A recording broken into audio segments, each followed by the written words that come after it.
Hey everyone, welcome to the channel. Today I'm going to tackle a question I get quite a bit.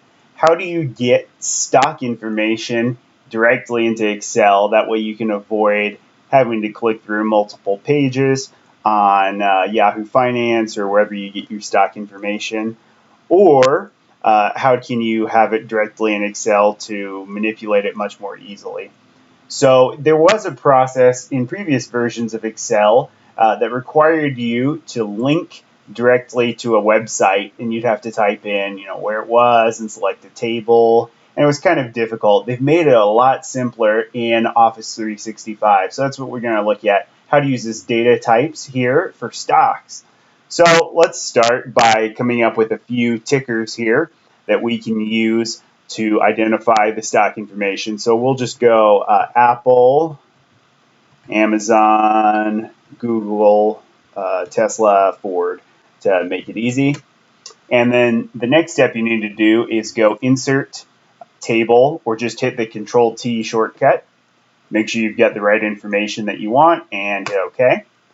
And then now, as a table, I can just go Data, Stocks, and it's going to convert these into a name as well as the ticker.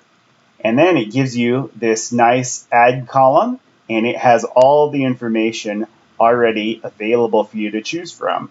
So I can go here and I can hit price, and it's going to give me the most current price. Keep in mind, this is not necessarily as updated as other sources might be by the minute, but you can refresh whenever you would like here, and it will pull new information. So when the market's open, at the time of this recording, it's not, it will refresh for you.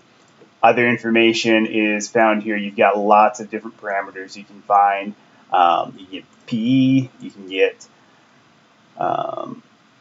shares outstanding, whatever you need. That way you can come up with formulas that will help you in your analysis or anything else that you want to do with this stock information. Really handy here that you can come in, and if I want to get rid of Tesla and replace it with GM, I can just type that over and hit enter.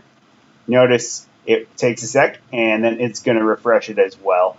And then if I want to add one, I can go in here, I can insert a row, and then I can bring Tesla back just by typing it in.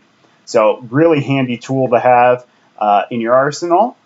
Please make sure to like, subscribe, and comment, and let me know what you'd like to see next and how I can help you in your Excel journey and make things easier in your process. Thanks. We'll see you next time.